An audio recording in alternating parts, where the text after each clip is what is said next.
Welcome to the Local Marketing Source Weekly Update, brought to you by localmarketingsource.com. This week's Local Marketing Update is brought to you by Scott Gallagher. Scott is the co-founder of Local Marketing Source and has become the recognized expert in providing online marketing services to local businesses. Follow Scott on Twitter at ScottGallagher5 and on Facebook.com/ScottPGallagher.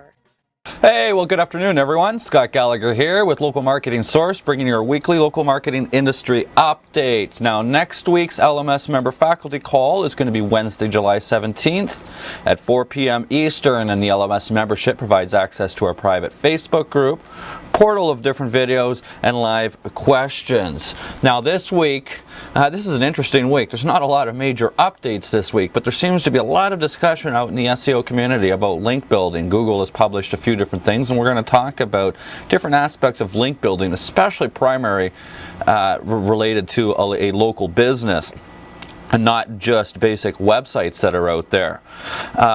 But what we're going to be covering this week is an update on, well, Matt Cutts from Google has come out, and again, he's been doing a lot of public speaking over the last 6 to 8 months.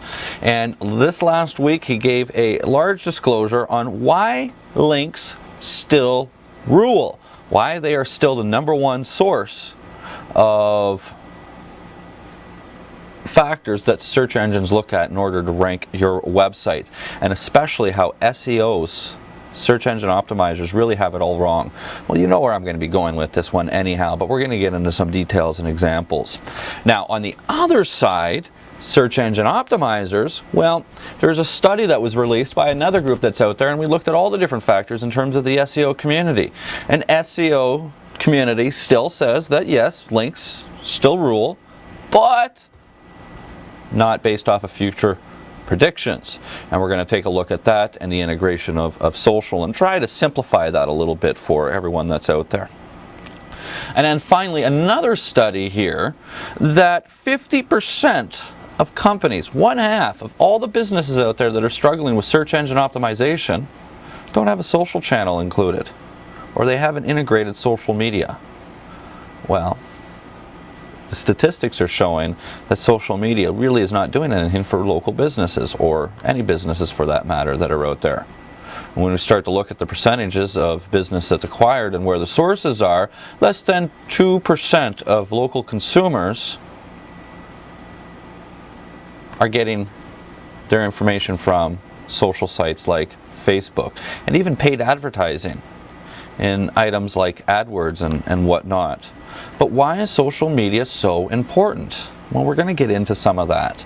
If it's not really impacting businesses, and it's really not a factor, a lot of people are saying, in terms of search, well, why is it something that we're talking about, and why are half these businesses missing the mark? And then finally, along the lines of themes, Google has also published something that said guest blogging is a big no-no. Well, we're going to talk about what guest blogging is and what guest blogging is acceptable. Because under the definition of guest blogging, you do have the ability to earn the right to have an authoritative, organic, natural link. And we're going to talk about that.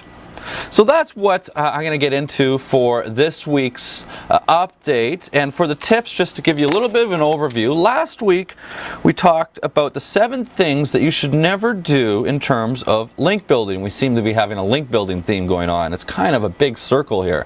The last couple of years, link building has not been a discussion in the SEO community. We still teach it and definitely expose it, and it's still one of the major pillars of local search. But this week, the term, and I'm going to read this term, focus on content for the user and not link building, and what it really means. And where am I supposed to get these links? Focus on the content, not link building, but links are still the #1 pillar. Well, let's decipher all of that. Now, for a local internet marketing agency tip this week, last week we talked about the technology behind making your content easily shared. The technology behind it. This week, on the theme of link building for an agency, we're going to talk about what I call unorthodox links. These are links that you're going to be able to acquire for your clients that are typically outside of the box of any types of links that are out there. Thinking outside of the box, you know, and just an example of unorthodox links and exposure would be, say, you know, if you're a chiropractic firm and you've got a little office and you've got free Wi-Fi available to your patients when they come in. Well, that gives you a lot of opportunity to expose your business with a lot of authoritative links.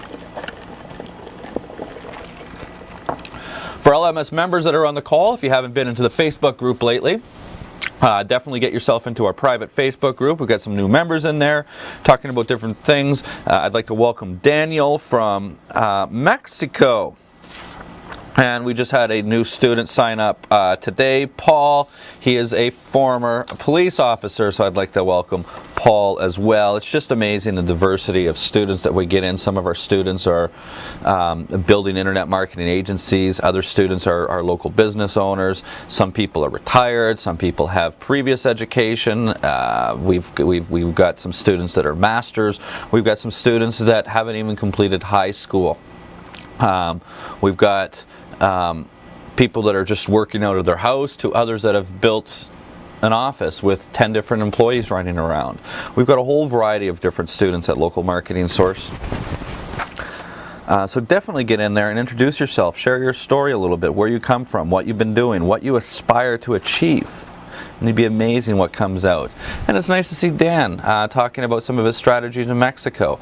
I mean, we've got students all around the globe and talk about all the different global challenges, everywhere from Canada, Australia, New Zealand, England, Mexico now. It's great. So welcome, Dan, and we hope we can help you out as much as possible and to build that business.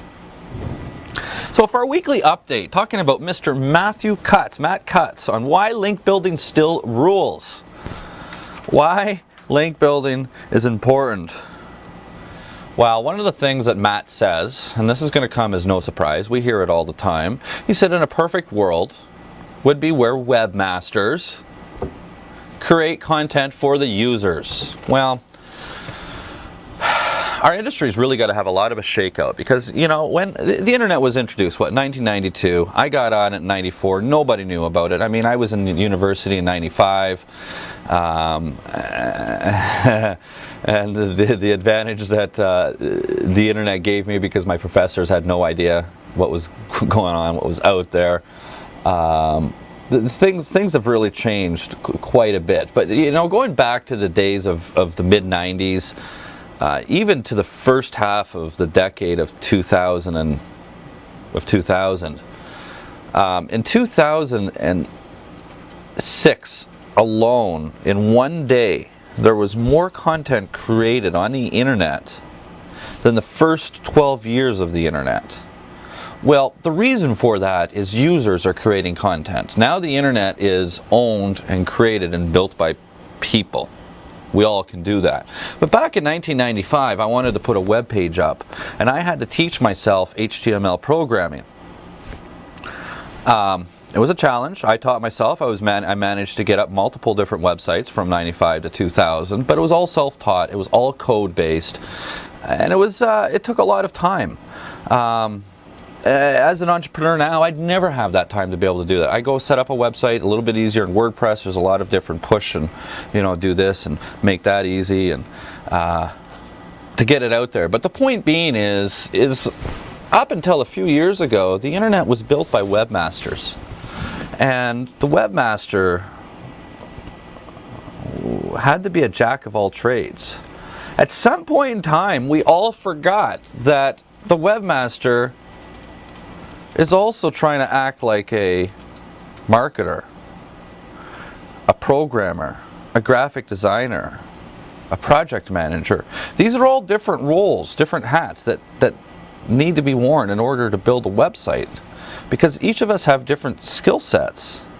And I think of building a website for a local business a lot like building a house, where you've got the foreman or the architect or the designer, the manager. We call that in the web development world a project manager. And then you've got a designer. You've also got a coder. The designer understands colors and understands how certain things go together within Photoshop and whatnot, and how people absorb different colors in different ways and work in different ways. And a coder knows code. They understand the HTML language. And then to sell a house, you've got a real estate agent. You've got a realtor. Well, they've got a very different skill set than the plumber and the electrician and the foreman that are required to build that house. And the electrician requires directions from somebody that understands the purpose of that home. One electrician can't understand the purpose of every single home that's out there. No different than a designer that can't understand the audience for a local business, or a webmaster, or a programmer. But that's the role of the project manager, or the marketer, or the real estate agent. And the real estate agent knows where to go to sell that house, knows who to network with, creates those connections, and spends his time or her time and money into selling that house. Well, an individual that markets a website is no different. Now, so when a webmaster is commissioned to worry about content, and we start talking about content, all these buzzwords start popping up in my head. Items like, copywriting, autoresponders, email marketing, copy in itself, conversion, call to action. And these are all buzzwords that we talk about while building a website that are very, very important. Now, I like to think about certain things like old school marketing. Okay, let's take Avon. We're all familiar with direct mail marketing. And direct mail marketing, a business goes out and buys a list. Let's say it's 1 million people. Or they've built that list over time, a company like Avon. And then they send out a marketing campaign to 1 million people.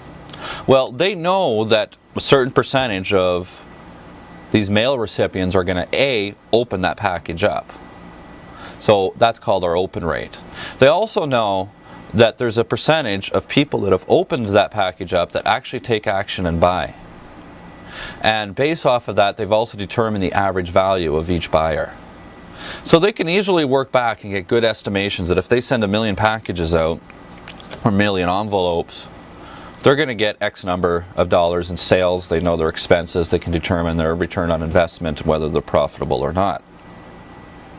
Well, you take that, for example, you take an item like an open rate. And if the open rate is 2% of people that are going to do that, and you make a minute little change on the envelope that says important information enclosed or something like that, and in turn it increases your open rate by 1% to 3%. You had a 1% increase in open rate, but the number of people that have opened that package increased by 50%.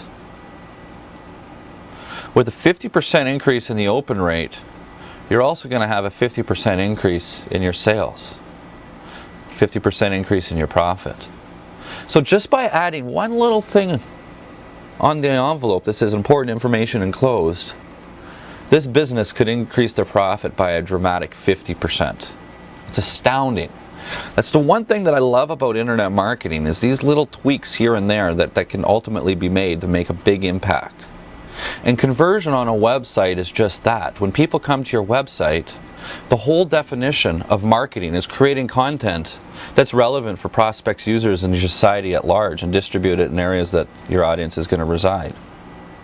So if you're creating content that has value to it, to a prospect, and they come and they like it, they get value from it, they understand about chiropractic better, they understand about teeth whitening, whatever it may be, plumbing in the Chicago area, you've given them value, you've created content that ultimately does have that user value in mind. Well, how do we create this content? I mean, I went to school to learn how to create and become a copywriter. I've only become a good copywriter because I've written a lot. By the way, this is going to be released in about a month. So how can you expect a web developer that went to school to learn how to do HTML code have a good understanding of copywriting skills and understanding what is an SOS and an autoresponder sequence? Why would you even want an SOS? How do you write compelling headlines? When somebody says write a compelling headline, how is a webmaster supposed to understand that? They don't. That's the thing. So majority of websites, the point being, are designed by the wrong people. A business owner just doesn't fully understand. They haven't been through the whole rigmarole of setting up websites for their local business and understanding conversion and optimization and opt-in and audience and social media, and just so they go to the young guy that understands the technology behind it. He's a web developer. Build me a website. Boom, you get yourself a website and you're all done. But little has that web developer taken the time to understand the audience, and this is one of the biggest faults, in my opinion, when it comes to creating effective content. We go through different processes. One of the first steps of marketing that they teach you in marketing class is segmenting your audience. Local business has got a variety of different audience groups that's out there, and if you don't know what segmenting your audience is, you should probably get a better understanding of ultimately what that is. But segmenting your audience is really just putting them into groups and then being able to give a description for that group.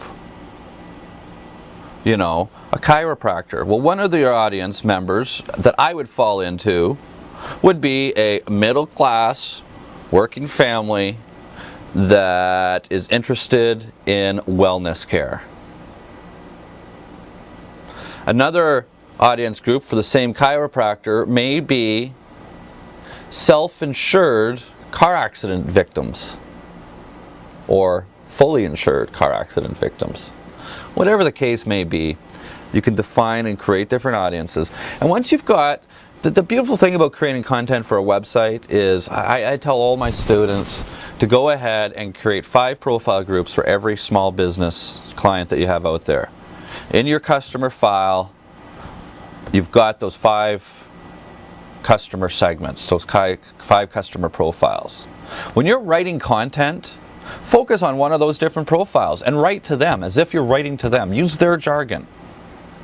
And that's your first step in creating compelling content, because it speaks to the audience. That's marketing 101. Well, getting back to what Matt Cutts said, this is exactly it. And this is where people are missing the mark. I mean, talking about link building, it's not bad. It's not like, SEOers, you really got 2 ways of looking at this. Are you going to go and be a marketer, or are you going to go out and build links? Are you going to look at it from an artistic standpoint, or are you going to look at it from a technical standpoint? We've got about 80% of people in the technical world and maybe 20% of search engine optimizers in the artsy world. Well, this side works. And understanding the 200 different factors that an algorithm looks for, it works. And you can get shorter term results and go out and build links. We have a lot of different strategies for building different links. But the argument that's faced here is you build good content over here and you're going to naturally get links. Well, sort of. You're not going to naturally get links. You go and create good content, you've got to get that content and propagate it. That's where social media comes in, building followers and telling the world that this content exists. And once you start telling the world, like for example, a blog. We're talking about guest blogging in a little bit. A blog in your industry, and you create a nice piece of content. How are you going to inform them? Well, you let them know about it. Maybe they want to republish it. Maybe they want you to create content specifically for them. But the point is you're not going out and getting links. You're going out and creating content that's relevant and getting that content exposed, and hopefully you'll get links back. No different than trying to sell a book. You've got to create the quality piece, and then you go to the publishers and the distributors, and if they want to pick it up, and if you've got good reviews that you can show them, they'll pick it up.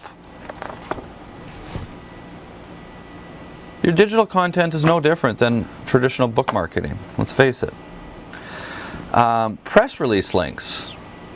And we've been talking a lot about different press release links over the last few weeks. There's a few rules with press releases. Press release links are very, very effective if they're exposed and you get the press releases on the right sites. But don't go create press releases for the sake of creating a press release. You've got to create something that's newsworthy. A local business probably shouldn't have more than one press release at most every month, but likely every quarter. I'd like to see my clients getting a new press release for each of their business every quarter.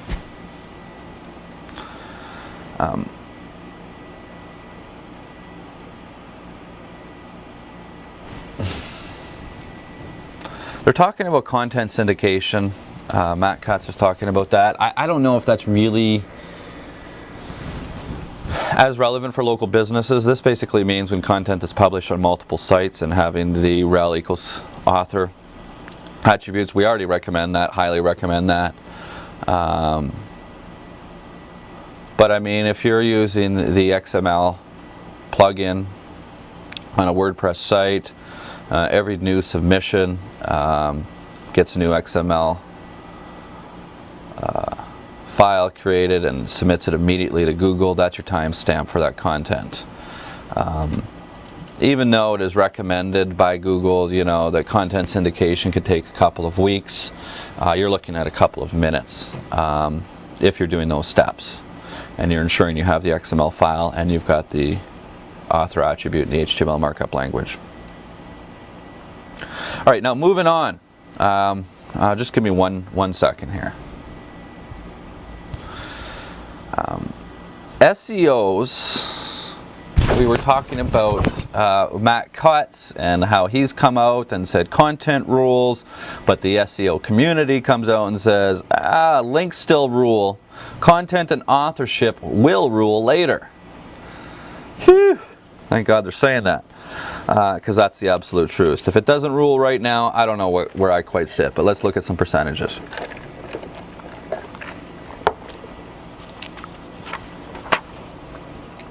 %20 of SEOers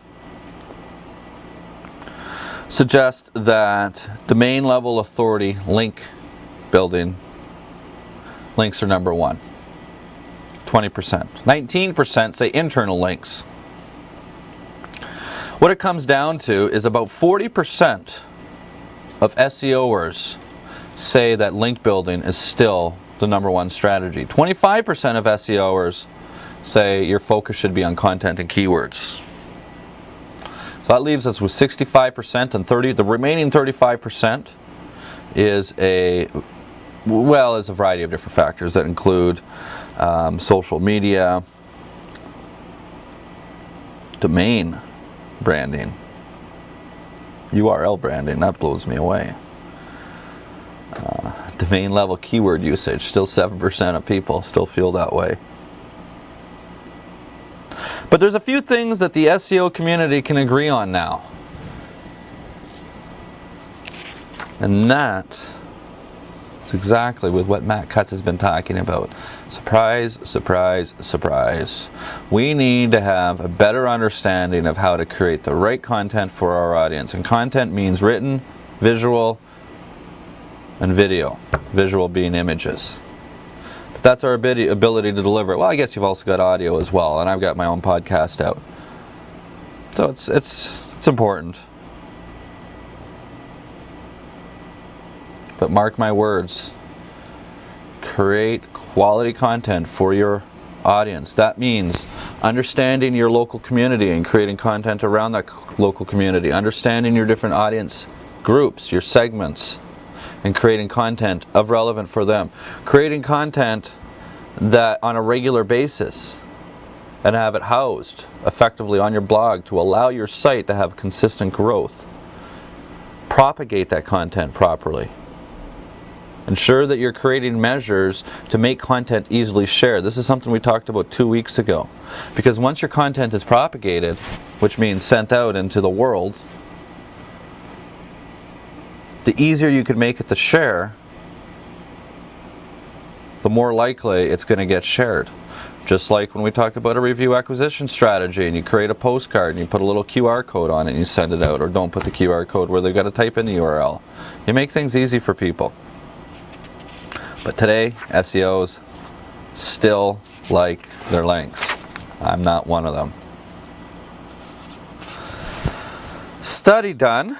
This was put out by Ascend. ASCEND2, Ascend 2. And they say 50% of companies are struggling with search engine optimization and social integration. So these are two very contradicting studies that I'm just talking about here by two very reputable sources. One is a survey based off the SEO community though. Us professionals, us people are saying this is what's still important. But the second study I'm talking about here that was done on basic results and just looking at pure facts, where 50% of companies that are struggling, half the businesses that are struggling with SEO have zero social media. Social media is very interesting. And it was about 2009 that social media really started to create a storm in the internet marketing community, maybe 2008. There's a lot of big opportunities that come out, and the next big thing, and you know, I even contemplated whether or not I should become a social media expert or continue to focus my efforts on search marketing. Obviously, I continued to study and leverage search marketing. I felt social media, it didn't seem right. It seemed like we were going backwards because we were moving into a world where we had a lot more control on our media. You start to recognize television viewing habits and DVRs and how back at that time the internet streaming was just around the corner, and how these social media sites for business advertising were basically pushing stuff down people's throat when they didn't want it. You were being interrupted, and social media is a very laxed community. It's kind of like going to a cocktail party. And how often do you go to cocktail parties and corporations have got ads up all around? Or somebody stands on the table in this cocktail party and shouts out, you know, this is what I've got.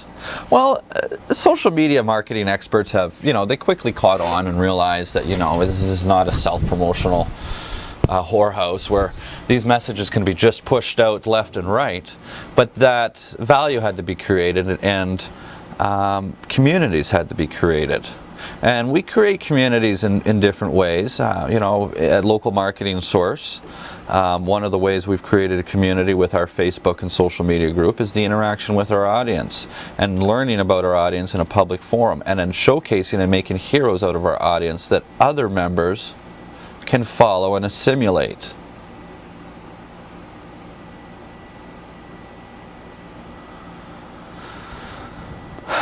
So social media is not really there to find new business, but it's there to nurture future business and existing business.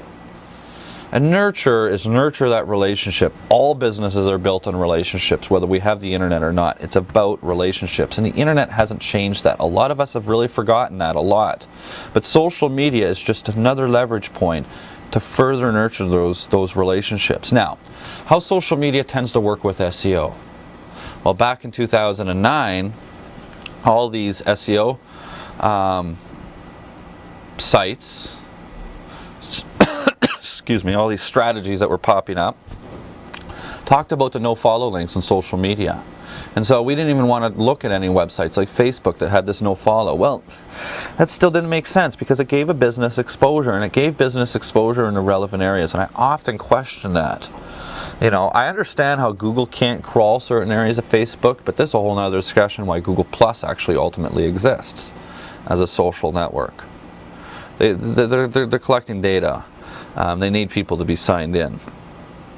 But the fact of the matter is these search engines are starting to look at the social footprint and the importance of the social footprint. And we're looking at factors, or they're looking at factors like check-in velocity. That's the rate that check-ins are increasing over time. Or reviews from an authoritative source versus a non-authoritative source. You'll want to go and look at some of the content that we talk about in regards to a review acquisition strategy. So it makes sense that every business should have the major social profiles that are out there. It's also from a branding perspective, under the marketing umbrella, it's unprofessional. What is it, 75% or 80% of businesses have a Facebook page if you don't have one? And how good is a Facebook page if you don't have content on it? So you're opening that door. As soon as you do get one, you've got to be putting content up there. And if you've got content up there less than once a week, don't bother having a page. Minimum once a week. But of course, there's a lot of strategies that go along with that. And so we use our social channels to propagate our content.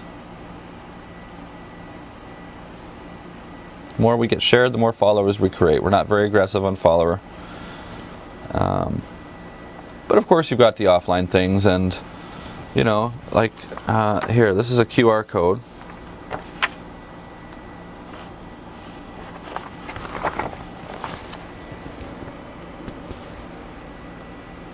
Okay, you just see right down here. Where am I looking? Right here. And that's something people can scan with their smartphone. Those of you on the live call, you have to see the recording with the camera. Well, I guess I could do this. For everyone on the call right now, so you can see me.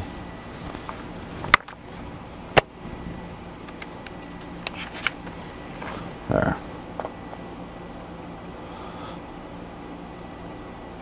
And this, by the way, is just a QR code to garnish reviews for the book.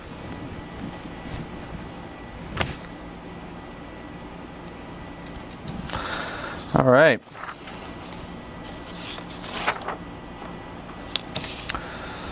So that, oh yeah, I was going to talk about some guest blogging as well. If you just give me one more second here. And guest blogging.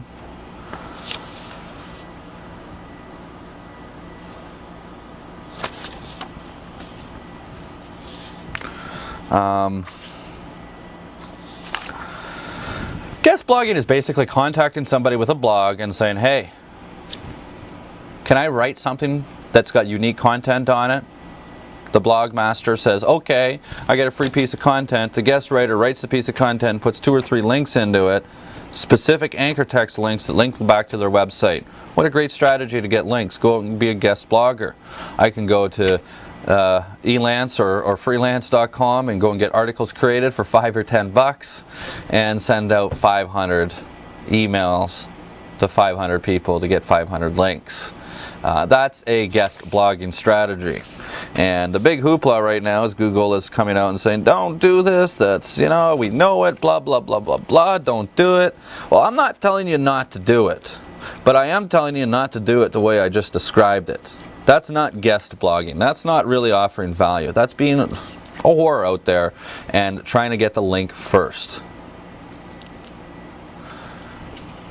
Create quality content. Spend your time and energy in creating something of value that people could use. One of my favorite examples of that is, I'll pull up my screen here and I'll just do a quick search.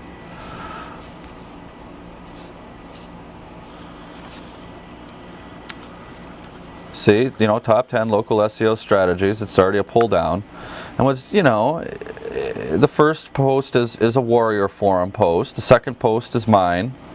Third post is Local Biz Builders, which I own. Video down here, which is mine. Video here, that's mine. Local. So all of these things are popping up, all because of this one Warrior Forum post. This is a good piece of content. To view it. That was created. It's got value to it. And you can see that there's hundreds or dozens of people that have thanked it.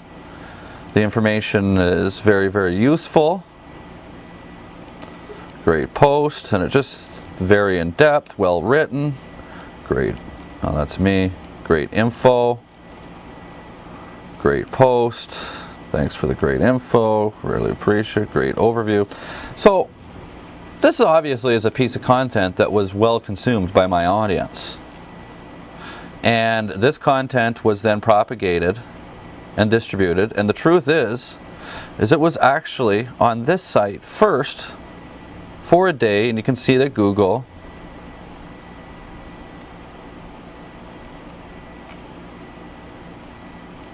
is ranking the other one first, but that's okay. So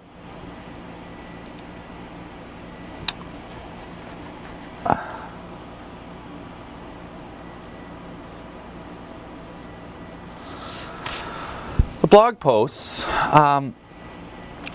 once you've created content that you feel is relevant, then you start thinking about distributing it. It's that simple. It's not like I've contacted Barnes & Noble first and said, hey, I'm ready to write a book. Can I go and write it? Will you sell it for me? No. Here is the book I've read. Here are the people that are interested in it. Do you want to publish it? And that's the difference between effective guest blogging and non-effective guest blogging. Well, this is going to come to the conclusion of our weekly update, and I'm going to take 30 seconds now and come back and talk about an agency tip for, local internet marketing agency tip, and get into some live questions.